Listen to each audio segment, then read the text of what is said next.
Everybody, welcome back to the SLOAN Cold Facts podcast, episode number 2. This is a very special occasion.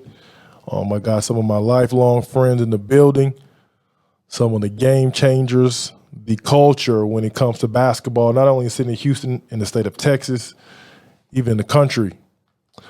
These 4 gentlemen, like I said, lifelong friends, all professionals, big-time high school, college basketball, pro players. Obviously, you guys know SLOAN Cold Facts. We like to give people their flowers while they're still here. Like to celebrate dudes, celebrate the culture. Today, again, is a very special episode number 2. I have in the building Jason McCoy. What's up, everybody? Milby High School, Rutgers University, University of Wisconsin-Milwaukee. Dante Stiggers, Hastings High School. Southern Miss, Kenny Taylor, Willow Ridge High School. Played at Baylor, transferred to Texas, and his high school teammate Daniel Ewing played at Willow Ridge High School and played 4 years at Duke University. We're going to give it up for these guys. Y'all give it up for yourselves. Clap it up. And before we start, we got to it's a special occasion, a special day. Give a big toast to Daniel Ewing, who officially joined the Los Angeles Lakers NBA staff as a scout. D. Ewing, big time. Way to represent the culture. Cheers, The culture. Get my style. Big shout out to D. Ewing, man. Well deserved. Take a little sip on that. Today's episode, each episode, we're gonna pair a wine with the episode. So today's episode is paired by, make sure I say this right, Nuevo Wusi, something like that. My girl Helen, actually Jason's cousin. It's her wine she gave to my wife Brandy, and we decided to pair that with this show today. So Helen, we appreciate you. We thank you, fellas. First of all, thank you guys for coming. I appreciate it. I know you guys are busy. We're gonna jump right in. It's 2022. You guys know you guys are still kind of close to grassroots basketball. You've kind of seen the explosion over the last 20 years of kind of what's happened in our state, basketball-wise, culture-wise, with the game of basketball. We all graduated in 2001 class, arguably the best class in the state of Texas. I know those guys in Dallas like to talk about the '02 class that came after us. It was also a really, really good class with Chris Bosh and Darren Williams, Bracy Wright, those guys. But I feel like our class kind of set it off as far as people looking at basketball in the state of Texas differently. Obviously, we'll always be known as a football state. That's clear and that's obvious, but our class kind of changed things, and it didn't really we didn't overtake football, but we kind of shifted the culture a little bit. And again, people looked at us across the country as a basketball city, even as a basketball state. So, Jason, you want to kind of touch in on that and give me your thoughts on how you feel our class shifted the culture? For me, I think that our class was the best class, hands down. I say that shit because every night playing in HISD was, and Willow Ridge, Fort Bend. I mean, you had to bring it. I mean, my district alone, we had Yates, Booker T, we had Madison coming from not my district, but another school over here. And then you had the 4A schools too that you had to watch out for. Like Worthing sometimes had some Sterling, Wheatley. Yeah. Talk about some of those dudes in that district. I know obviously Bel Air had John Lucas III, Emeka Okafor. Yeah, that was Lamar district. That was Madison district. So they had Lawrence, Corey in their district. They had of course Emeka, John. I mean, and then you had, Westbury with Jay Jones, them, right. They was solid. And then, like I said, Yates at the time, they was falling off a little bit, but they still had Barlow, PJ, and then, of course, Milby, we had Bud, RIP Bud. Alton Ford. So, but them guys was gone, man. But 2001, like I said, man, it was huge. And then I think that for me, not really born in Houston, you know what I'm saying, raised in Houston. So to come in and just see how, our AAU practices was, it was crazy. You know what I mean? You be 1 second you friends, next second, you know what I mean, you going right at somebody's neck. But I think the big thing was we was all cool off the court. You know what I'm saying? Everybody wanted to see each other win. I think that was one of the main things that I saw when I came to the city. Tay, you want to touch on that next? I think what he said was, from my standpoint, the difference of what we see now, with the social media and all that, is that yes, we were like off the court. A lot of us were cool. You know what I'm saying, from childhood relationships or whatever what have you. But our approach on the court was so different. Like, I don't know you. Me and Los was like this, but on the court, it was step over you. You know what I'm saying? Like, you know what I'm saying?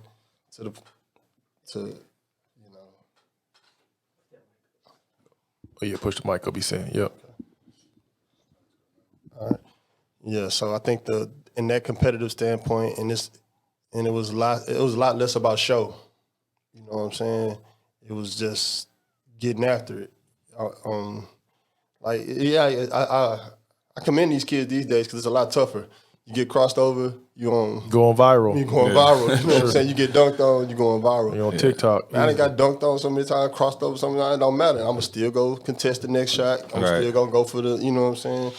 And I think that make a different kind of dog out of us than some kids now. Like, if you see a kid that's just going at it right now, you're going to be like, he tough, and he a dog, but you just normal in our time. Right. You know what I'm saying? Yeah. KT, touch on what, graduating 2001 in our city, playing basketball meant to you. Well, it meant a lot. So to kind of piggyback on what these guys were saying, as far as coming up around that era, I think the competition level, basketball IQ was a little bit better because we wasn't necessarily dribbling around cones and trying to perfect our skills that way. We sharpened each other game a lot more because all we wanted to do is compete. Like I said, on the court, this guy sitting left to me, my teammate Daniel, I couldn't stand him growing up playing basketball. Yeah. Because I couldn't either, shit, to be honest. I got a very funny story about that. He was an asshole. Everybody watching this. He was a silent asshole, man. It actually wasn't even silent. He was an asshole. Give you a little smirk and shit. It was plenty days where I stayed late and got up more shots and dribbled more because I knew, as far as middle school wise, we were playing against Missouri City and that was our rival, so I knew they had Daniel Ewing. But when we got over to Willow Ridge, it just all came together. Like I say, the competition was extremely fierce and it was so many people. We had a lot of open gym runs and nobody wanted to lose. So because you knew if you lost, you probably wasn't going to see the court for a long time. Oh, wow. Right. So I would say the level of competition was a lot better back then. Dion? Man, I mean, pretty much to piggyback on what everybody else been saying, like, especially just the competition, man, the way we competed was a lot different than the way, not saying kids don't compete nowadays, but like everybody went after it back then, like, you know what I'm saying? Because everybody was fighting for something. Yeah. Even though I was maybe looked upon as one of the top guys in the city or whatever the case may be, it still was a bigger picture for me that I was fighting for, right? We were all from Texas. At the same time, we felt like we all wasn't getting the respect and due that we deserve. So the bigger picture was, especially on the AAU circuit, was, all right, man, we putting on for the state of Texas, right? Yeah. Like, we gonna let y'all know, like, you know what I'm saying? Y'all thinking that we just ride horses and cattle and all that silly stuff. Like, nah, we got game, you know what I mean? So I think our class was one of the first classes to really put Texas, not just Houston, to put Texas in the forefront of, oh man, there's some kids out there that can really that really got game. And I think just the outcome of what guys was able to achieve just in high school alone was proof of that. Yeah. I mean, you had 3 guys that year. That was McDonald's All-American here in the city. Correct. Right? Yep. Myself, TJ, Los. Yep. Right? That's 3 All-Americans in one city. Correct. From a state that they say didn't have no hoopers. Right. You know, so and then like I said, you still got the Dallas, you can't forget about those guys. But I think, like I said, here in Houston, all right, that 2001 class, we set the bar and got the ball rolling. Yeah, I agree. It's funny, man. With D. Ewing speaking, obviously with them playing at Duke, but even when we were 14 years old, going back to middle school, it was my first ever out of town basketball trip. I was actually playing with Carlos Hurt and Jace Lewis, and we were at Detroit, Michigan at the 14 under AAU Nationals. And so we played our game already. We had another one the next day, and our coach was like, hey, we're going to go watch the Missouri City, Mo City Magic and his team. Another team from Houston. I'm like, all right, cool. Another team from Houston. That's good. So we watching the game, and I see this kid on the court, and he doing like in and out shit and like step back crossovers. I'm like, how's a 14-year-old doing all this shit? Like like I could barely dribble my left hand. Like, and so I'm watching him. So I asked the coach, I was like, who is that? He's like, yo, that's Daniel Ewing. He had two older brothers that played, and he's pretty good. I was like, yeah, fucking right. He's very good. And so it's just kind of even the north side, south side thing I touched on this last episode. Growing up on the north side, I mean, there was maybe one AAU team. We didn't have guys we didn't have open runs, we didn't have open gym, we didn't have nobody doing skill workouts or anything like that.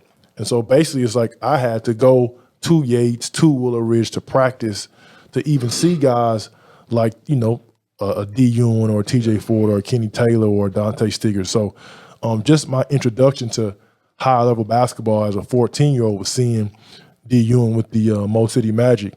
And it's funny, man, everybody touches on T. Ewing saying he was an asshole. Like, I got to go back. So our last trip ever to Houston Superstars, this was my second year playing with Yuri. We just came off of Elite Eight finish in Vegas at the Adidas Big Time tournament. So we were at the Best of Summer. The Pump Brothers, they had a tournament in LA called the Best of Summer to kind of end the Adidas schedule. And so we rolling. And so, man, now like D. Ewing, he's super hot. And the one thing I could always appreciate about D was anytime he had like a match, he always had a chip on his shoulder, even as a high school kid. So anytime he had a matchup, he wanted to take advantage of it. And so we were playing the New York Ravens, and they had Julius Hodge. And so Julius Hodge was considered maybe like, top two, top three. State, right? Yeah, like combo shooting guard. Yeah. And some people had D. Ewing like 4 or 5. So like he was really on a mission. And so he was kind of rolling. So, I always tweet about this. It's hard sometimes going from your high school where you're the guy to going to AAU and you got to be a piece, right? But like the piece that you are helps your team win, helps your team advance, and you get to showcase your skills in a different way. Coaches can see you in a different light. And so D. Ewing, again, I know this. I've seen it before playing against Julius Hodge, and he had a point to prove. And so I set a ball screen for him, and they switched. So I had a small on me in the paint. And as a big, you going to rebound, you going to run, but shit, you got to give me the ball sometime, dog. So it was a switch in the paint. And so I'm posting, and D dribbling, looking, and now he has the big on him on the switch. So he like, yo, get out of there. So I look back like, yo, I got a small, give me the ball. He like, yo, get out of there, he dribbling. I'm like, yo, no, give me the fucking ball. And so we end up calling timeout. And so D. Ewing was like, yo, dog, when I got the ball in the mismatch, you got to get out of the way. I said, I got the fucking mismatch too. So you ain't Michael Jordan? Yo, D. Ewing looks at me and says, I'm Michael Jordan and you. And so I'm like, man, fuck you. You ain't no fucking Michael Jordan to me. And so D. Ewing and I argue. So Yuri like, man, both y'all go to the bench. So he set us both down. So he set us both down. And then the other end, like Julius had made a run. And they caught up. So TJ in the game, and like it was an inbound, he dribbling. He looks at Yuri like, man, get them both back in the game. So we both check back in the game, and we end up winning. But like in the hotel after the game, man, it's just us there. So I'm still mad. I guess he's still fucking mad. So we walk by each other, normally we dab each other. We just would like stone face walk right past each other. Yo, we didn't talk for the rest of the trip. I didn't talk to D. Ewing again until maybe I think we played him like in the JC in December. So that was from like July to December. But it's funny, man, now rehashing that. But it just, again, like obviously, man, with him being a McDonald's All-American and playing at Duke 4 years, ACC tournament MVP, a good player at Duke, all-conference dude at Duke, he had another level that he could always get to and take it to. And I think that separated him from everybody. What'd you say, Tay? Yeah, hey. So, but again, also I always say like for me, it was a a really good thing to play with like talented players like that. You know, like guys who could push you, could make you better. And again, it also made me raise my level of play. And so again, thinking about it in hindsight, like he was probably better in the situations in the mismatch than I was, you know?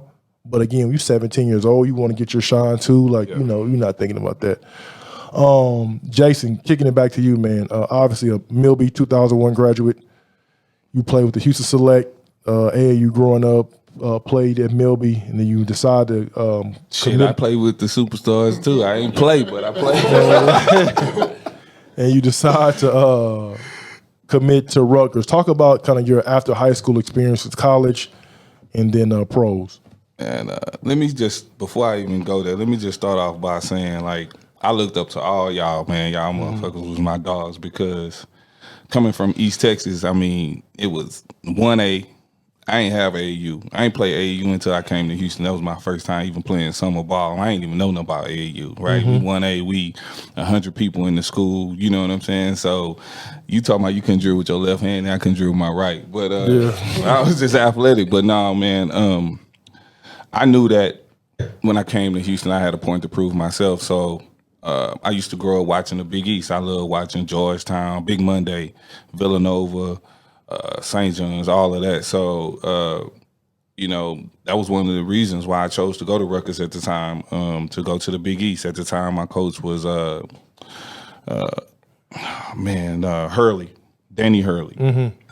He was assistant coach at the time. He came down, and you know, I felt like that was the place for me to be at the time. You know, things ain't work out at Rutgers, and I ended up transferring to Wisconsin, Milwaukee, where my coach was Bruce Pearl. So shout out to Bruce Pearl. And real quick, Jay, talk. You know, now with the transfer portal, kids don't even have to sit out a year. Shit, you could even transfer in conference without sitting out. So, like, talk about your decision to transfer.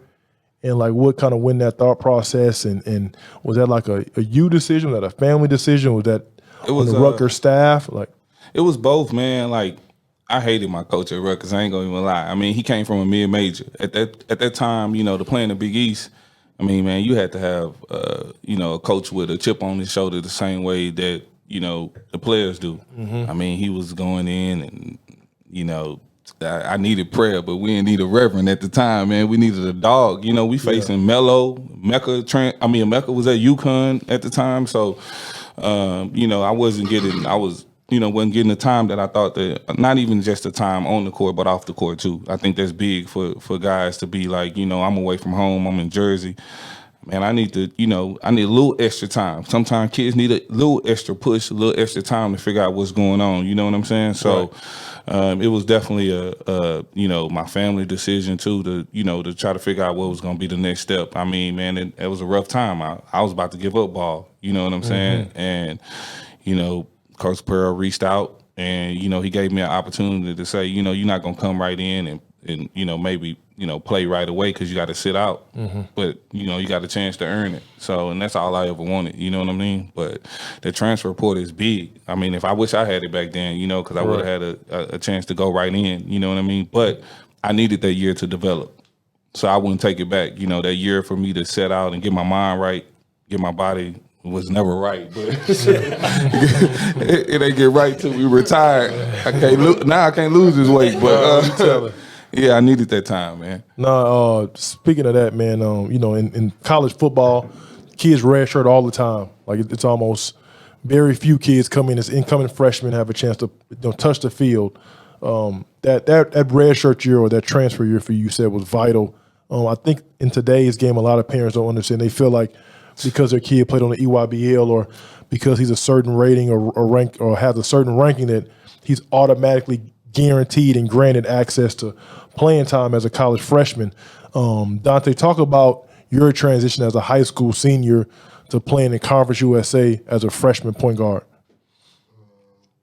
First thing first is, like me, I think I'm different from everybody because my skill set I wasn't no great shooter. I wasn't no great scorer. You know what I'm saying? I was an exceptional passer, you know, and I more than exceptional defensively. You know what I'm saying? So I rolled with it. And, you know, thanks to Los, and I had a great junior year, and thanks to Los getting on the hoops that year, The Houston Hoops. Yeah, I got on the Houston Hoops. That was huge for me. And I ain't see a letter. I ain't think about. I wasn't not saying I wasn't thinking about college like that, but it wasn't nothing on my plate like that. You know what I'm saying? And had a great junior year. Had some games where I scored some points, and I had some assist breaking records games like that. And when I got on the hoops, in my first tournament, we played the Boo Williams. You know, play hard defense, same thing, maybe get 5 or 6 points. But I'm playing with Los. I'm playing with Marcus Spears. I got Mecca. Got Long. I mean, you know, we You loaded. was loaded. Second best team in the city for sure. And oh wow. I'm good at my job, dog. I'm very good at my job. I'm good at my job. You got to check the stat sheets. 'Cause we didn't lose a game in Texas. It's just FYI. Kingwood Classic. But but like I came back to school, man. I got a letter from, you know, it wasn't, you know, handwritten and all that, but I got a letter from Notre Dame, Georgetown. Like that was life changing for me, my family. Like my mom and them ain't know nothing about clearing house, nothing. We didn't know taking the SAT. When me and TJ was running into each other, like we probably took about 5 tests the same. I know I took it at least 10 times, at least. And TJ was with me about 3 or 4. Let me just take this ACT. Every weekend, I wouldn't even, you know, nowadays you online with it. Back then, we got to sign in it. Me and TJ wasn't even signing the thing no more. We just bring it up to pay the extra $10 and go. But yeah, but as that, I like to think of myself as that and to be that example for kids. Like, man, you don't got to do this and, you know, you don't got to score 30. I ain't never scored 30. Well, hold on, Dante, because you know, obviously in my line of work now, you get parents, they always say, well, why don't you ever talk about the kids that hustle or the kids that dive on the floor and loose ball? But at the end of the day, like, diving on the floor and loose ball has to be in adjacent to you're a superior passer, like you a decent scorer, you have length for the position, size for the position. Man, it can't just people, you know, I have parents that say, oh, my son like, what's the dude just went to L.A. from Minnesota, the defender, played for the Rockets, Pat Beverly. Oh, yeah. Yeah, my son, Pat Beverly. Yeah, you may see Pat Beverly defending and playing hard in college, but he averaged 30 points a game in high school. Yeah. But that's high school, though. You see what I'm saying? Yeah, Pat Beverly in high school ain't the same as Pat Beverly. But what I'm telling them is that you can't average 7 points a game in high school and be a hustle guy and a defender and dive on the floor and not have a translatable skill set for the next level. Sure. No, for sure. For sure. You got to have some, you know what I'm saying? You got to have some other exceptional skills. Absolutely. You know what I'm saying? But it's the main thing is to win, first of all. Ain't nobody coming to look at nobody scoring 20, with all due respect, whoever played at Scarborough. You know what I'm saying? For sure. You know what I'm saying? You got to be super special. Yeah. You know what I'm saying? Yeah. I don't know that Scarborough, but I'm just saying, in our time. Correct. KT, with you being at Willow Ridge, you guys were known as the trilogy, Trinity, you, D. Ewing, and TJ. Talk about your experience playing with them as well as getting recruited, going to Baylor, transferring to Texas to finish out your career. Well, for myself, I knew because I had 2 really good players on my team. So my freshman year, I played point guard. Was a really good scorer. I could always shoot the ball pretty good. But when I seen these guys, I knew that I had to kind of hone in on a certain skill if I wanted to stay on the court. Yep. Because we had a point guard.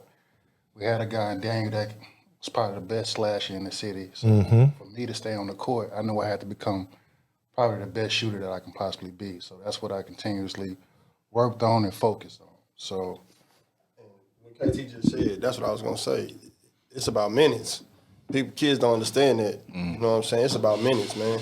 You got to be on the court. So that hustling and stuff, that gets you your minutes. You know what I'm saying? Then you can you talk your stuff. Yeah. You know what I'm saying? You can say shit on here. You talk your shit, then shit. If you You work on your game. You go on the minute. You get the hustle, and you stay on the court. Now you got your minutes. Now you can show your shit. Right. You know what I'm saying? Yeah. KT, real quick, man.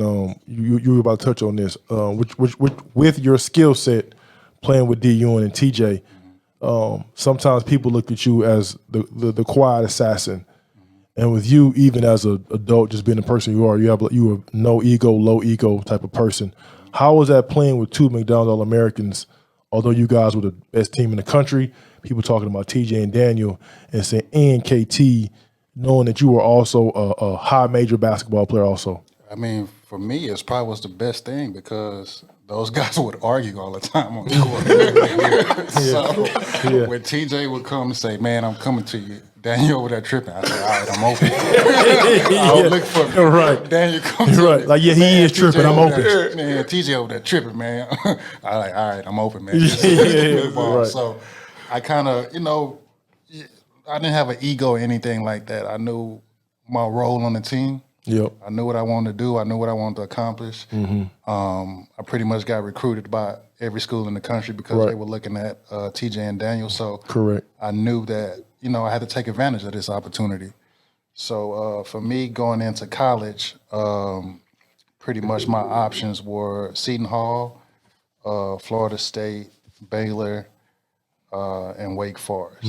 Put the mic down a little bit, KT. Put it in front of me. Yeah, it's okay. Baylor and Wake Forest. So Baylor really came into play because Kevin Lewis was pretty much at Ice. all of my games, Coach Ice. So that's my guy. So they wasn't really on the radar, but seeing him so much and him staying persistent kind of got me down to Waco. Okay. So, but when I got to Waco, it was kind of my first time really facing some adversity because I just came from pretty much only losing maybe 3-4 games my whole high school career, and coming to Baylor and looking to make an impact, and things didn't really kind of go the way I envisioned at first. But I'm talking about before we even got to The other stuff. man, y'all laughing. That's a serious situation, man. But my freshman year, before we even got to the big story, my freshman year, I got there early in summer school and was working out and had every intention on when I came to Baylor I was going to play right away. But before the first game, Coach Blitz sits me down and asked me what I thought about redshirt, and I was just completely disappointed because that was never in the conversation. Yeah. So with that, I kind of got a little discouraged, but continued to work hard. So my freshman year was pretty sporadic because he would play me and not play me, and it kind of talk about what that does to you mentally, KT. Mentally, man, it was tough because he didn't play me the first game. The second game, he told me he was going to play me. I told my mom to come down. My mom and my auntie drove 3 hours to come watch me play, and I'm sitting on the bench. I get a good warm up, get a good sweat going because I'm gonna play this game. And as I'm sitting there, the clock is just going down more. I got a story like that too, dog. Second half, I know I'm about to get in the second half, and second half, I know I'm about to get in the game. I'm ready. I done warmed up again, got my sweat going, got my shoes tied tight. I'm ready. Final horn goes off. He didn't play me. Man, so my mom was there when I got to my apartment, man. I broke down. Tears, for sure. Man, I said I would have never came here if that was the situation. But credit to my mom, man. She kept me focused. She told me, don't worry about it. Just continue to work hard. So I kind of kept that in the back of my mind. So even though I was a little bit salty, I just continued to play and continue to work hard. Summertime, my sophomore year, working out with TJ, Daniel, all the guys here in the city, sharpened my skills and came back and was part of. I had a great year my sophomore year, and made the Big 12 All-Improvement team. So I went from averaging 2 points to about 12 points in the Big 12 as a sophomore. Hey, and to piggyback on that though, hooping that summer though was real in the city after them. It was real after that freshman year that, coming back home, everybody had been away because you ain't used to, seeing them that much, I wouldn't know I had to go to summer school. That's a whole other story. D. Ewing, being a McDonald's All-American, coming in your freshman year, going to a team that just won a national championship, right?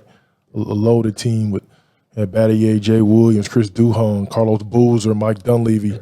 Being a McDonald's All-American, going to a blue blood like Duke with other McDonald's All-Americans, other college All-Americans.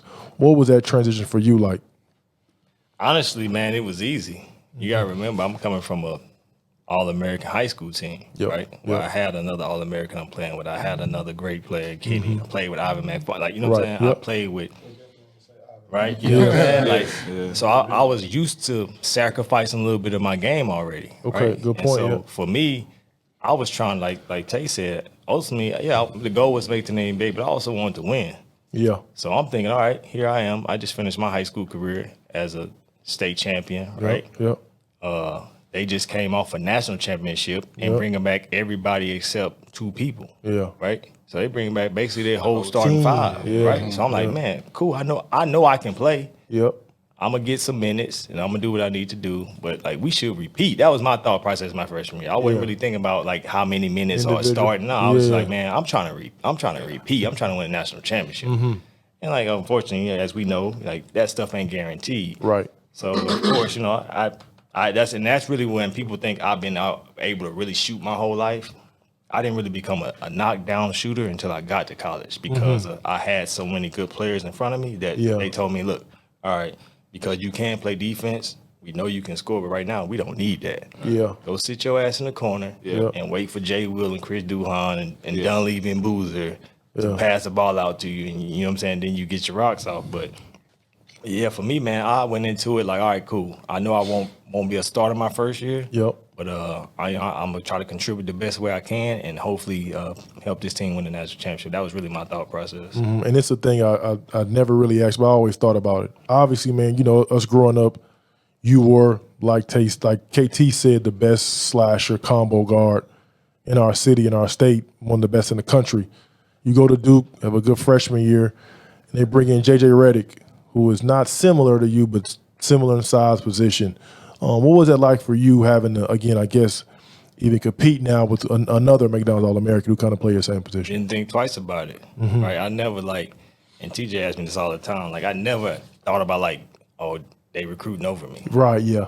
right? That's Yeah. just, I guess, my confidence, like, Yeah. okay, who you bringing here? Yeah. Like straight up, I don't care Yeah. who you bring here. Yeah. But I never thought about it because I think Duke, we always playing at that time. You playing 3 guards anyway. Yeah. So I never thought it was like, oh, he's a threat. Yeah. Never thought of it like that. Okay. Like you said, we didn't do similar things. Right, yeah, He's, yeah. he's more so like he's Catch more and so shoot, just catch and absolutely, shoot. So yep. I'm like, okay, I can shoot and I can get to Handle, the basket, yeah. and I can defend, and I'm athletic. Right, yeah. There's It's no different. Our games are totally different. Yeah. So I never looked at it as like, oh man, like they might be trying to recruit over me. Okay. I'm going to try to call Los in, man.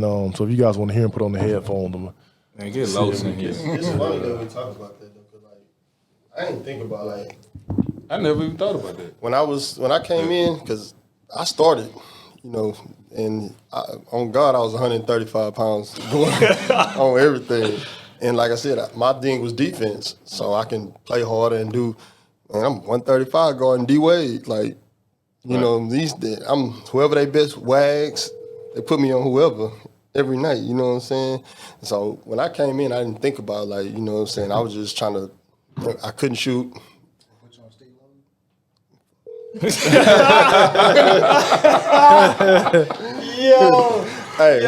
You let him say.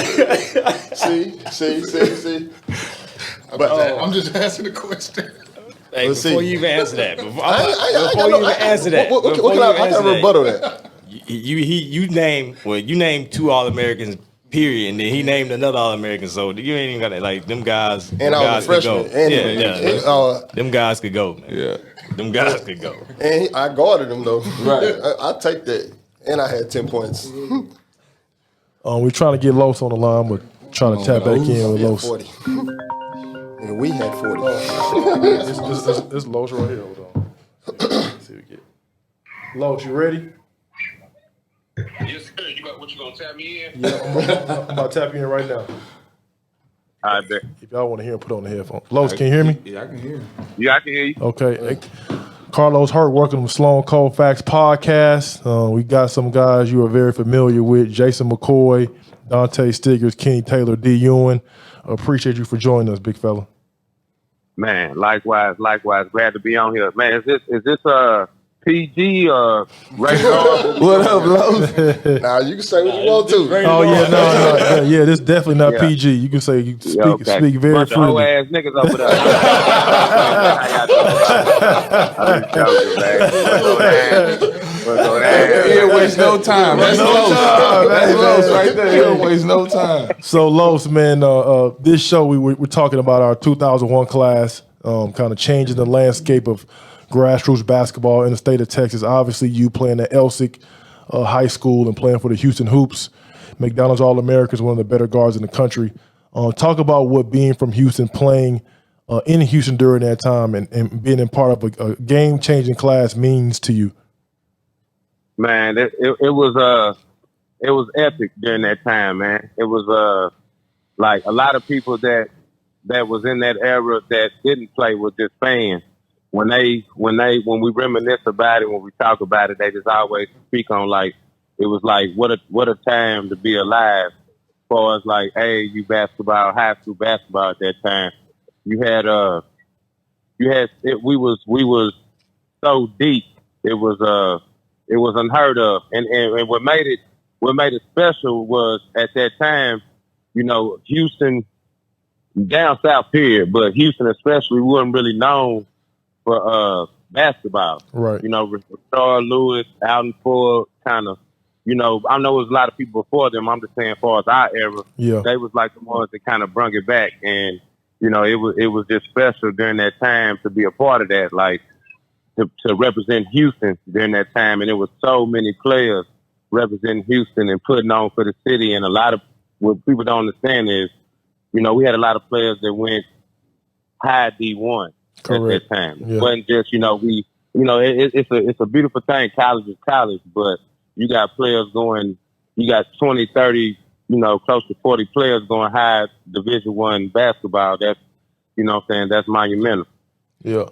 Los, obviously, you being one of the better players, like I said, in the country, what did that mean when you went out of town with the hoops, or when you traveled to play to represent Houston? A lot of times, man,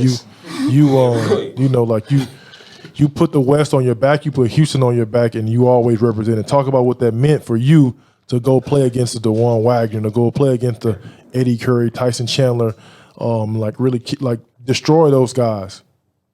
Yeah, I mean that's like I was saying earlier. Like it was very important for me that we put Houston on the map foremost, but not only Houston, like A-Leaf on the map, because even in Houston growing up, A-Leaf wasn't known for a area to be grow basketball players or be like a tough community. We kind of like my generation, the generation before us somewhat, but kind of my generation is the one that kind of, we had to get some toughness about us and like kind of put A-Leaf on the map, like, far as getting some respect. Everything was about respect, what I mean?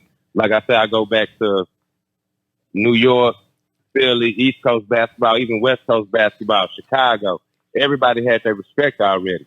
And it was like, we was known for football.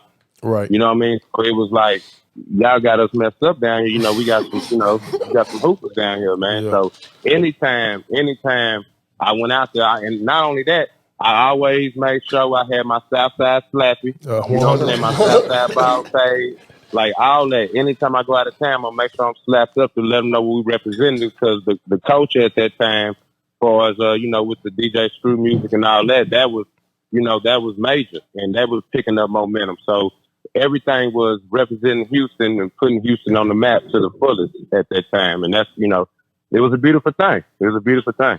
Los, we talked earlier about guys kind of raising each other's level of play. And I remember vividly that back in the day, Kenny Smith, who played for the Rockets, obviously, everybody knows Kenny Smith on, TNT, the Jet. He would have a summer tournament at the Fondy. And so it was called the Kenny Smith Classic. And so the Houston Superstars, we played the Houston Hoops back-to-back years in the championship game. And obviously, man, TJ Ford is not known for his scoring ability, but just, known for his vision, his IQ, the way he passes the ball. He never really was a big scorer. But in the championship game and our senior year, it was an overtime game. You guys end up winning. It was like you end up having 42 and TJ had 40. And it was the first time that I had ever seen like someone make TJ raise his level of play to where like he was like, yo, I can't let Los outscore me. And like he kind of almost changed his game just to match your level of play. So talk about having to get everybody's best shot every time you stepped on the floor. Yeah, I mean that came. I accepted that challenge. You know what I mean? Like not talking about TJ, but far as like accepting everyone's best, I always wanted that because that's what I was gonna give anybody who I played against. So that challenge I accepted with open arms. But far as like with TJ, like he brought that out of me at an early age. Not just him, like the way he was brought up, like in Baytown, they 2-on-2, 3-on-3 driveway battles with him and his dad, him and his brother, like him and his family. Like that was different for me. I never seen nothing like that before. You know what I mean? Like how intense it was, and like these are family members that you live with, and y'all ready to kill each other. You know what I'm saying? Right. So it was different for me. So I was like, oh, like, you know, if you want to, you know, this is the competitive nature you want to come with. So really, I got that from him at a young age, and it just only took my game to another level as I got older because I always had that in me. But, you know, along with other people, but that right there, I remember that moment vividly, like going out to Baytown and playing against TJ and his family. And see, this is like taking the game serious, the competitive nature of the game. It was next level. Los, you are probably one of the most confident players I've ever been around, seen, played against. Where did that confidence come from to where you played it, so you always felt like you were the best player on the floor? Was that something that was somebody, you know, like maybe spoke that into you, or is that always who you were as a player? Yeah, I'm gonna be honest with you, Sloan. It was kind of like I seen something that one of them podcasts or like an interview or something that KG did, and like KG was kind of like speaking on like he needed stuff to like get him going. You know what I mean? Yep. And like, and not like on the Michael Jordan level, but like KG would like, you know, talk smack or talk to himself, you know, and get himself going. And what I realized with me, like that's when I played at my best. So, you know, when I go out there and play against, I might have been 9, 10 years old, and I'm playing against, you know, 14, 15, 60-year-old, you know, kids, sometimes grown men, and they, you know, they'll bring it out of you, especially when you think you like that. You know what I'm saying? So they'll bring it out of you. So once I kind of conquered that, like I'm somebody at the parks around my neighborhood or the community center, once I kind of conquered that, it was like, you know, nothing could stop me. And then when I was confident, when I was confident, that's when I played my best. When I was swagged out, you know, talking shit, all that's when I played my best. You know what I mean? So I kind of, you know, roll with that. And Los, now going, you know, speaking of after high school, going to college, I always tell people, anytime they talk about Texas greats or high school guards, I always tell people Carlos Hurt should have been playing on TNT. There's no question about that talent-wise. I thought you were one of the most talented dudes we had ever seen, I'd ever been around.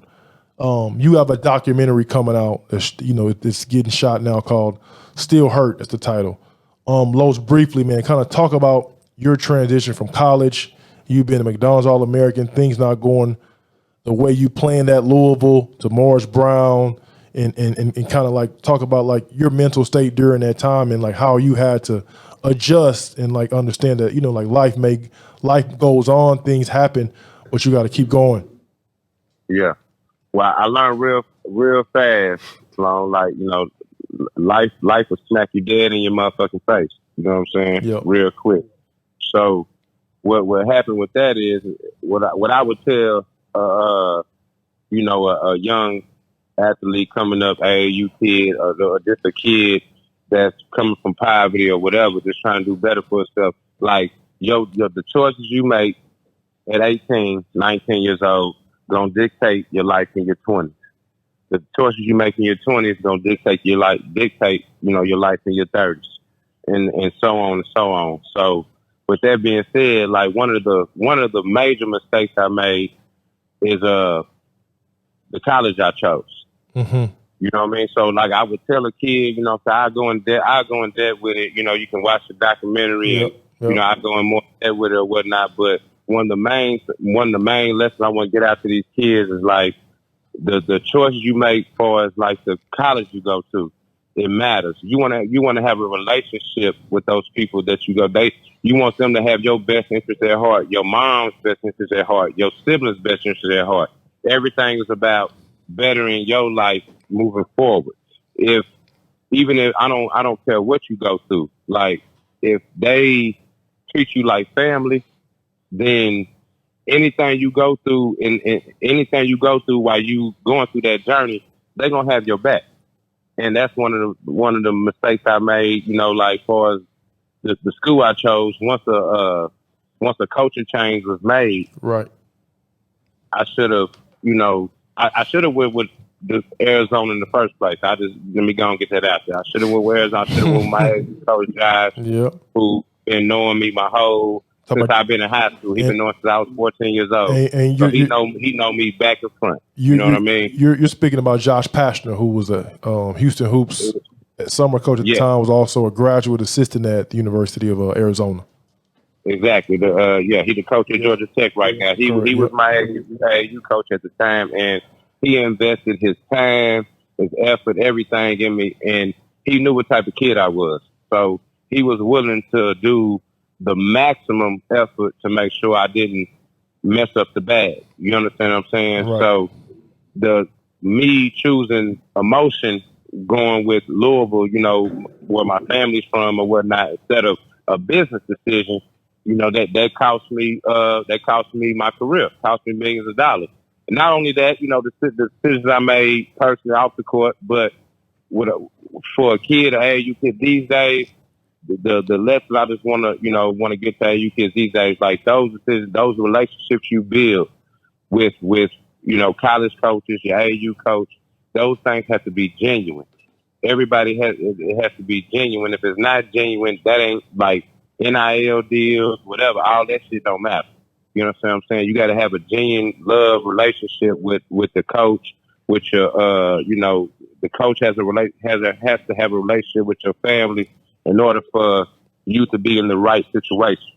You know what I'm saying? And that's when, you know, that's when, you know, you'll reach, you know, maximum success. Yeah, Los, each show I kind of ask people what I call the 5 Sloan Cold Facts. So your Sloan Cold Facts, give me the 5 best players you ever played against. I ever played against? Yep. Okay. TJ Ford, hands down. Okay. DeJuan Wagner. D Wade. Mm-hmm. Zach Randolph.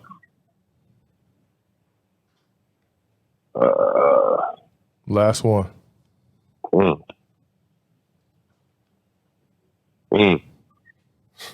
That's a tough one. That fifth one is tough one. That fifth one is tough one. Let me see. I tell you what. I go with David Lee. Mm-hmm. David Lee was an NBA pro, 12-year pro. Los, man, I've told you this, of course, privately, but I want to tell you, man, I'm proud of you.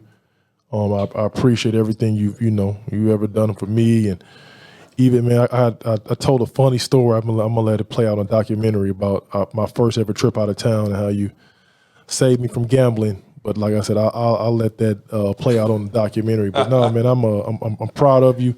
Family man, taking care of your kids, handling your business, man.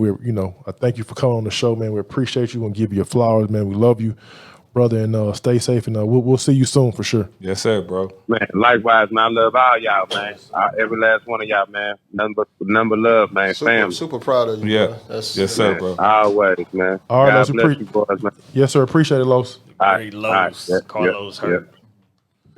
Yeah, that was Carlos Hurt. A-Leaf Elsick High School, and ended up transferring to Males last year in Louisville, 2001, McDonald's All-American. Signed with Louisville, played at Louisville. Appreciate Los for joining the show.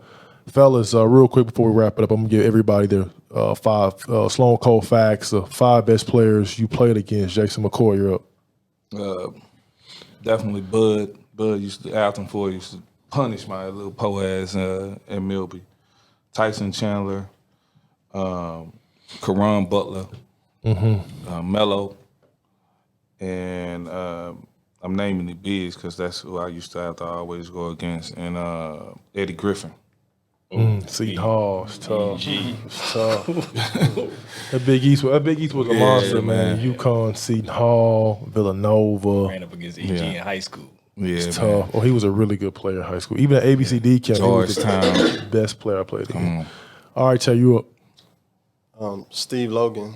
Got an asshole. But no, he was tough though. Cincinnati. Cincinnati, Steve Logan. D Wade. Marquette, yeah, Conference USA.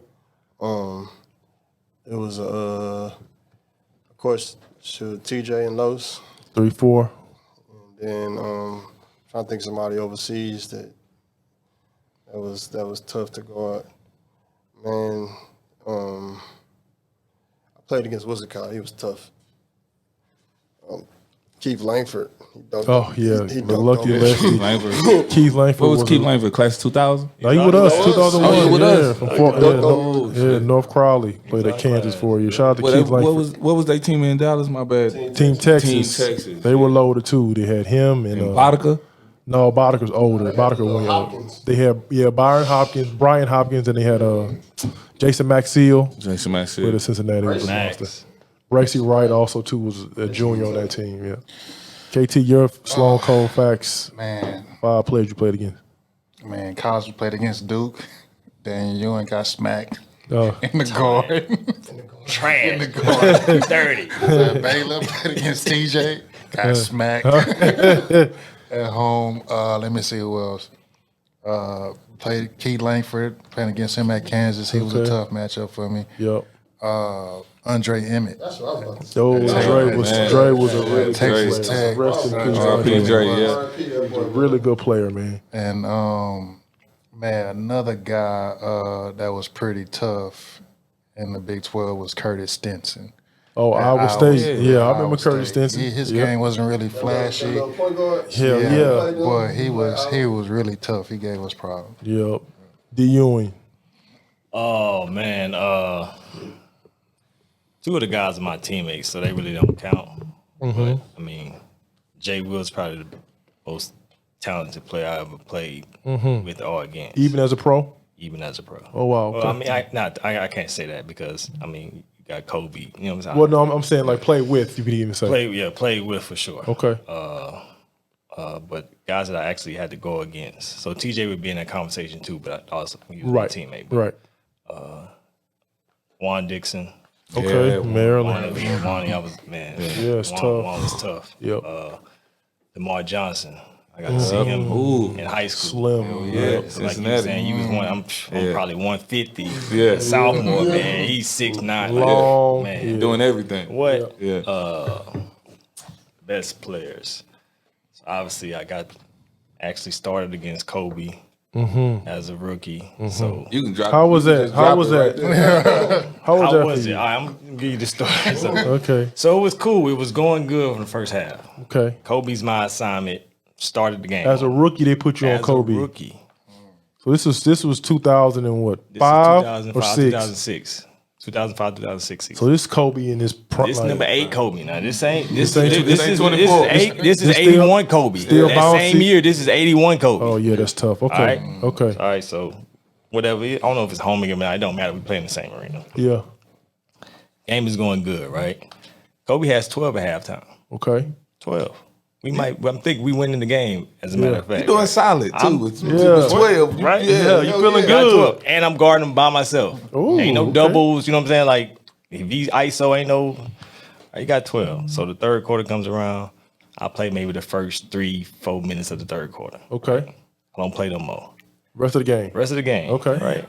Mind you, I'm doing a good job defensively. Offensively, I'm not hitting my shots. Right, But yeah. defensively, right. So I you guess going back to the bench like y'all held Kobe to 12. Right. I'm feeling good. Like, and we winning. Yeah, and they got 12. And we winning, right? Yeah, right.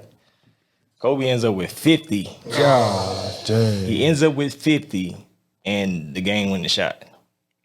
Oh wow. Tough. But you gotta really and it's Kobe, so you gotta understand, right? And the shots he was hitting, bro, it was like nothing you could do about it. 38 in the second half. Talking about like 3, 2, 1 turnaround fadeaway threes.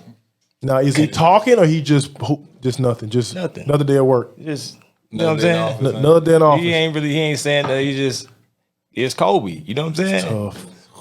So you got I had DeMar Johnson, Juan Dixon, Kobe. Guys, that was really tough. That's 3. Chris Paul in that conversation? No. No, not for me. Okay. Not for me. Kobe got me off track. Carlos Hurt is in that. Yeah. Is in that. That's 4. Carlos Hurt. Hurt is in that for sure. Okay. 5. That was really tough. Best players. I got to go up. I was blessed to go up against some really talented guys at a young age. Yeah. So I took some L's, straight up. I took some, like, a lot of these kids don't get to see and take L's. That's true. Like, I took some L's as a freshman and sophomore. You know what I'm saying? Yeah, y'all. North Carolina, Maryland. I got one for you. I got one for you. Ooh. That was like, I was like, oh my goodness. Reese Gaines. Oh, he was tough. Oh yeah, from Milwaukee, Reese Gaines. Yo, what Reese was at? He was Louisville. He was in our conference. He was 6'5", big. This is AAU. Yeah, what? This is AAU. Reese Gaines was like 40 something at AAU, bro. Really? Yeah. At NC State at the Bob Gibb, bro. Oh wow, damn. Wait, not the year that they hit Curtis. No, that was the year before. No, not that year. That was DC Assault. Man, that scared me, dog. DC Assault. Hey, Yeah, that was DC Assault. DC Assault. But yeah, Reese Gaines, I had never seen That scared me that year. a 6'6" guard like that. Yeah. Until him. He was Conference USA too. Yeah, no, Reese Gaines was tough. He was Guard him. and they had him playing point at Louisville sometime too. Actually, Sometimes 6'5", he was starting point guard. 215. He was doing that at AAU, bro. Yeah, that's tough. That's very, very tough. Fellas, everyone at this table has kids, family guys. Kind of talk about real quick before we wrap it up, like that transition, going from player, being a professional, playing in college, the nightlife, the life, to going to bed at 9:30, tucking your kids in. Man, like being a husband, being a father. That transition is not always easy. It's a thing. Even for myself, I'm still, I'm getting better at it, but I'm still learning, still trying to just talk about how the game of basketball kind of helped that transition as far as some of the things we learned in the game, as far as working with others, leadership, conflict resolution, how that is translated to your current life. Being a husband, being a father. You start, D. Man, I would say, we all fathers and husbands here. There's no blueprint for it. Like, really, there's no blueprint. Like, you can ask your dad, Right. if he's still living around. Ask people that your uncles, whatever, and they can tell you how they did it. But at the same time, your children are not you, or not. You know what I'm saying? Are not your cousins or your brothers or whatever. So it's really no blueprint for it. For me, yeah, it was like I kind of had it good in the sense that, like, okay, I'm overseas. My wife is very intelligent and independent and able to handle stuff on her own. So I wasn't there for either one of my boys, being born. Mm-hmm. So I don't really know how it is to be a husband dealing with a pregnant wife. You know what I'm saying? Mm-hmm. Yeah. Mm-hmm. So that's, what I'm saying? So I missed that. And then also, just like once I retired, like understanding that, like, okay, I'm no longer on my schedule. You feel me? Yep. Like that took a while to adjust to, okay, I'm on my wife, my kids' schedule. Like, understand, all right, man, I'm on y'all time now. So Right. it used to be reversed. Like, all right, when I'm playing, Yep. pretty much everybody's on my time. You know what I'm saying? Yep. When you retire, right, you home all the time. It's like stuff change and you don't really change as fast as you need. You know what I'm saying? It take you some time, but like they like, bro, we weren't waiting on you to get with here. the program. You know what I'm Yeah. saying? So I think that's a big adjustment. But once you get it, man, like say you understand, like, all right, man, I gotta do what I gotta do to make it work for, like you said, like it's teamwork. You know how to work with a team, you know how to sacrifice. So you do what's best for your family and for your kids, to make it a smooth.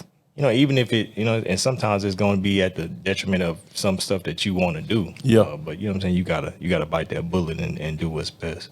Yeah, D, real quick, I meant to interject this. Being a NBA guy here, excuse me. Real quick, what was that like for you going to Europe for the first time, playing in Europe? I know, like, we'll be on Skype. Man, y'all know, y'all heard the story. Y'all heard the stories, bro. It's funny, man. Like, I ain't gonna lie, man. This is the one nigga that complained the whole basketball career, dog. We all talk. The Ewing was not feeling that. Hey, time, yo, dog. listen, I saw D Ewing that summer. He's like, yeah, I got to go to Russia. I said, ooh, shit. Yeah. And I said, ooh, Russia. But no, man, yeah, talk about that transition, D. Just that first year, and obviously, you know, the more you play, the easier it is. But just real quick, discuss your transition mentally, and obviously playing for the LA Clippers to go play in Russia is a night and day deal. So speak on that. The hardest part about it is at the time Europe is not like it is now, where it's popularized and you got information on it. You know what I'm saying? Yeah. Skype sucked. Yeah, you know what I'm saying? Like No internet. I knew nothing about nothing. I knew nothing about nothing Even in just Europe. traveling, Right? I knew none of the teams. I knew I ain't really know no play. You know what I'm saying? Like, yeah, you guys will be like, I didn't know none of. You know what I'm saying? I didn't know how stuff worked, the process, nothing. So luckily, man, I'm strong minded, right? But honestly, when I first got there, bro, I got there. They checked me to the hotel. The dude halfway speak English, telling me like, "Yeah, we'll see you in the morning," like something like that, right? So I'm like, cool, right? You know, hotel, and the hotel is nothing like any hotel. You know what I'm saying? It's not like a 5-star hotel over there is like the Palace Inn over here, bro. It's nothing like the hotels in college, right? And it's nothing like the hotels in the league. Right. So I get there, right? So first night, man, Split them beds up. Come on. I sit my bags down and I'm like, I ain't got a queen size match. what the hell am I doing here? Like Yeah. for real, like, Yeah. And I kind of broke down, like, man, like, cause I felt like I got, you know what I'm saying? I felt like I was a failure for a little bit, like, what am I doing here, bro? Like, and so, like I said, man, like, just the next day I woke up dealing with breakfast, right? Like, man, it's just so much people don't really understand, like, when you got to live in Europe, but. This nigga bougie too. Yeah, I mean, and like I said, man, I've been blessed to experience the highest level of true. things, you know what I'm saying? Yeah. So, Yeah. It's hard. It's hard to accept like sure. stuff ain't the way it's supposed to be, and so that was one of my problems too in Europe. I'm like, no, that ain't how this supposed to be, bro. I'm not finna conform. Yeah, you're not playing soccer to warm Yeah, up. I'm not. For conditioning, Right, right? I'm not This is my day off. finna jog around for 30 minutes and we damn near walking, and you talking, no, I'm not doing that, man. Like, what do we? So, now, like, for me, it was tough, man. Like Tate said, I hated it for like the first 6 years. Like, I was like, nah, this ain't. No, I'm getting back. I'm getting back. And then finally, like, once I was like, man, you know what? It ain't me getting back. Probably ain't gonna happen. Yeah, you know, it made it a lot easier, and I started to embrace and enjoy some of the places. Cause I've been looking back on, I've been in some great places. Yeah, but I wasn't able to enjoy it because I wasn't trying to be there at all. Right. You know what I'm saying? No. And D Ewing, man, you know, you are McDonald's All-American. You know, all conference player at Duke. A lot of guys would have been like, man, fuck this year. I'm like, and I'm sure you're like that several times in your career, but to continue to persevere and to be like, you know what, still playing the game, still getting a check, still getting to see, travel the world, like that's a testament to you said, to your mentality that you've always had, you know? And I'll leave you with this. And it for me, I was blessed because it made it easier because I was really getting the bag. Yeah. Like we all play the, we know sometimes guys really not getting no bread. For sure. That makes it, I mean, that kind of getting that paper bag money in Russia too. Right. Like, you know what I'm saying? We getting bonuses for winning the, you know what I'm saying? Winning the cup best game. yeah, like, you know what I'm saying? I'm talking about bonuses winning them big games. Bro, they was talking me, man, we was about to play Seska, and they was like, look, man, they wanted to be Seska so bad. It's like, we win this game, we got $1 million bonus. For everybody? Not for everybody. No, like the whole team, we split yeah. $1 million. Collectively. This is like, Coach, hey, listen, man. the coach is saying, coach is giving his speech. The president, after the speech, that's what he says. Pre-game. Oh, wow. This is like, coach like, yeah, let's go. And the president's like, hold on, wait. $1 million. And I said, that's all I heard was $1 million. And I tapped, like, what did he say? He's like, man, we win. It's $1 million bonus. I said, let's get it. Yeah. That's it. That's crazy. J.R. Holden, you are on lock. Hey, And we got the dub. Shout out to J.R. Holden, too. But yeah, we got the dub. Yes, we got the dub, too, that game. Yeah. KT, you, again, being a father now, man, having multiple kids and trying to juggle doing that and working and being there for your kids. Talk about the transition from athlete to dad. For me, it was a situation when I had my first son. I never wanted to force any particular sport on him, especially basketball, and have him try to live up to certain expectations. But for me, with KJ, he just always had a love for the game, so it's kind of good just seeing him grow into his own identity and the way he, just loves the game. I mean, I've never seen nothing like it since he was probably crawling and he's been playing basketball, because I was still playing at the time. So during the summer, I would pretty much have him in the gym as a baby, and I think he was just so used to being in the gym that he just loves basketball. So for me, being a father is extremely important because my dad wasn't really around for me growing up. So I knew everything I wanted, all the conversations that I want to have that I wish I would have had with my dad. I make sure I pass that on to my kids. And with my younger son, Kason, he's just more of a free spirit. He's not really into sports right now. So whatever they want to do, I'm on board with it, and will, be there for them and push them to reach their dreams. Yeah. One of the biggest challenges I always see, I faced it also, is what to do next, right? You've been playing this game your whole life since you were 9 years old. Now you're 30, 35 years old. You have no real work skills outside of being a basketball player. You have a college degree, but no real, work skills at all. I was lucky I kind of had my summer basketball camp, shoot to score hoops, and so that was kind of a semi-transition, but to figure out, okay, how can I make, grassroots basketball, or how can I make this basketball business, my year-round occupation, take care of my family, took me a while. So Tay, kind of talk about for you, like the transition from, being a player to trying to figure out what was next for you as far as, like the next chapter, the next act, the next career. Because I think especially for black players and like black guys who play the game, like, it's a lot of white guys, they'll play maybe 1-2 years overseas and be like, I'm going to jump right into coaching. It's funny, man, at Duke, John Shire is kind of like a story like, he played a little bit. I'm not sure if he got hurt or what happened, but like he played maybe a couple years and he jumped right into coaching. But I've seen that across the board where, guys, they'll play for a year or two, figure out, I don't want to deal with the European thing. I'm going to jump right into coaching, be a grad assistant, get my master's. And now these dudes are like, head coaches at mid-majors or assistant coaches at high majors. Whereas, guys like us, we may want to keep chasing it. All right, I'm going to go here for 5 a month. I'm going to try to get this for 4.5 a month. I'm going to try to go get that for 6, as opposed to maybe possibly like going to get into the profession that you, that may be next for you. So to kind of talk about that transition for you.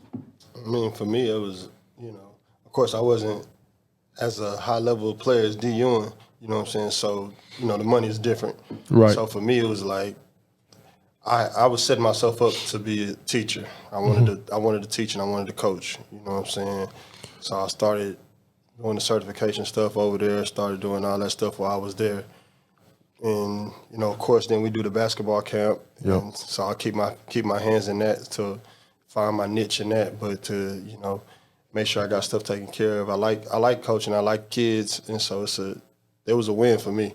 You know what I'm saying? Like, it definitely ain't gonna make nobody rich, but you know what I'm saying, I get all the free time that you want, you get all the breaks that you want, and if I want to hustle, however I want to hustle, that was my thing. Like, I didn't work being away for 12 years, you know what I'm saying? So this was like, look, man, you can do this, and it's nothing for us. We've been doing it our whole life. You go to school, you wake up, go to school, and waking up, running in the mountains, overseas, whatever they have, you know what I'm saying? What staying in them Russian camps over there, you know what I'm saying? Like, so for me, just waking up to go to work ain't really nothing, bro. You know what I'm saying? Especially to go coach some kids, you know what I'm saying? Stuff that you enjoy doing anyway. So that, for me, I feel like it's a blessing because my transition was a little bit smoother than most. Jay, talk about your transition from player to kind of what you do now. I think it's all a learning experience when we retire, man. We always kind of just like, what's next for us? I think that I was just blessed to kind of like, and fortunate to be around entrepreneurs in my family that kind of like steered me into stuff like, listen, you ain't gonna play forever. Like putting it in my head, even though I wanted to always play, you know what I mean? We always say that's easy money now that we look back on it, but they always instilled in me, hey, try to figure out what's next while you still playing. So that gave me the opportunity to start, you know, in my career to pivot, start to, you know, logistics. Right now, what I deal with, you know, trucking, well, not no more, but used to be trucking. I had trucks and then, you know, my brother with the liquor store, we got the liquor store and things like that. It just really was like, listen, how can I still make the same money, enjoy myself, because I don't want to stop my lifestyle like D. Ewing said, you know what I mean? Right, And then, you know, we got family, wife, kids. You know, your wife, she likes nice shit too. So it's like, you know, I mean, come on, we got to work hard. You know what I mean? So I basically did the same thing that I did in sports, man. I was like, you know what, I'm gonna come in, I'm gonna learn as much as I can when it comes to this, you know, logistics shit. And then, man, I was fortunate enough to now be with, you know, one of the best companies in the world. So, what I did mention was, and I want to talk about this too. During the 2005-2006 NBA season, we had 6 guys from the greater Houston area alone in the NBA at one time. It was T.J. Ford, Emeka Okafor, D. Ewing, John Lucas III, Ronnie Price, and Lawrence Roberts. yes. 6 guys from our, and it's ironically, And listen, ironically, Lil John couldn't make. Listen, John is a hell of a player, but at the time, I'm just gonna put it out there. John couldn't make the superstars, bro. so many funny stories about John. You know what I'm saying? But Ronnie Price played And longer John a than dog. But that's what I was. Ronnie Price played longer than anybody in our Yes. class. And Ronnie couldn't make And, nobody. I don't even think Ronnie Ronnie was even little. made Yeah. Greater Houston. Like, I saw Ronnie. Exactly. He When grew. I He when I grew ran like into 4 Ronnie inches when we at got to Utah the, I'm State like, or something like that. Who Ronnie? Like, Yep. no, this ain't the same Ronnie. Mind you, I played with Ronnie. And he went to not JUCO. Did he go to JUCO first or something? He went to He went to JUCO. Nichols. I want to say the Nichols State or something. And then he transferred to like Utah see State. where or Ronnie- something. Yeah, like that was Utah one of my Valley first State. AAU team. Utah I played- Valley, yeah. I played with Ronnie. Yeah, and so man, you know, so again, like even John Lucas III, I remember so many times like he wanted to get in the game, and you're like he'd be standing up, he'd be like, "No, man, you're not getting in the game." It's a funny story about Luke. One time we were in Vegas at the Bigfoot, obviously, man, with T.J. Ford, Darren Ewing, Kenny Taylor. There's not many minutes at the guard spot. Fact. Right? So we were up by a lot. John Lucas gets in the game. Everyone knows Lil John can score. He can shoot it. He's crafty. But Coach Yuri wanted him to play the point. And so when he got in the game, he was pissed he wasn't playing. So he wanted to get some shot. You know, he wanted to get his shit off. So he came up the first screen, he shot, he made it. John Yuri screams, "John Lucas, you're a point guard. Pass the ball." Next play down. Same play, off the screen, hit another 3. Yuri goes, "God damn it, John, I said you're a point guard, not a 2 guard. Lil John looked at Yuri and said, "But I shoot that motherfucker like a 2 guard." And it's, again, it's funny, man. He's another dude, like, confidence. You know what I mean? Like, you couldn't. John worked his ass off. Yeah, so Like, and he was one of the best workers you've ever seen. I seen it firsthand because John was actually the last one to come to Baylor. So Right. I think I was probably the tool to get those guys Correct. to come. So it was myself, then Lawrence came, and then John came. But I got to see kind of firsthand how his game kind of progressed over the years. So those 2 years at Baylor, he got a lot of minutes and he developed really well. But when he got to Oklahoma State, Yeah, he was a dog. Yeah, he was. he was tough. He was tough. Yeah. I remember that time in the Final Four was y'all, Oklahoma State, It was 3 Texas guys. and UConn. Well, 4 Texas because What year was IMAC this? was over there with Oh, yeah. IMAC was with Yeah. Jay Luke. Yeah. So it was 4. Me, Yeah. Emeka, IMAC, and John. This 04. 04. It's 04. 04. Yeah. Yeah, and that's what Mecca them won it. Yeah. Yes. Yeah. No, man. It's, Wait a minute, 104, 03. They won 04. 04. Yeah, they beat us. Mello they beat us. 103. Mello 103. Yes. Yeah. It was Syracuse, UConn. Yeah. Yeah. No, man. We had a special class, man. Like I said, to have 6 guys In the Play- tournament that year, play all in the NBA at one point. 5? Yeah, Lawrence. Oh yeah, so listen, even so, Lawrence got SEC Player of the Year. Yep. Right. John Lucas got. Did he get Big 12 Player of the Year? Big 12 Player of the Year. D. Ewing, you got AC Tournament MVP. TJ Ford got the Naismith. Oh, who I'm missing? Man, we just had Emeka, people everywhere. Emeka, Oh fuck! Corey was at Corey Vanderbilt. was at Vanderbilt. Emeka got. I don't know if he won Naismith, but he got a Player of the Year. For sure, he got Big East Player of the Year and Defensive Player of the Year. I mean, like it was anyone national championship. We had a very special class, man. I think not just in high school, but even at the collegiate level, the 2001 class really set the bar. Man, we just naming guys winning. Again, people throw around that stuff like it's easy to do. I tell people all the time, man, like that shit is difficult, man.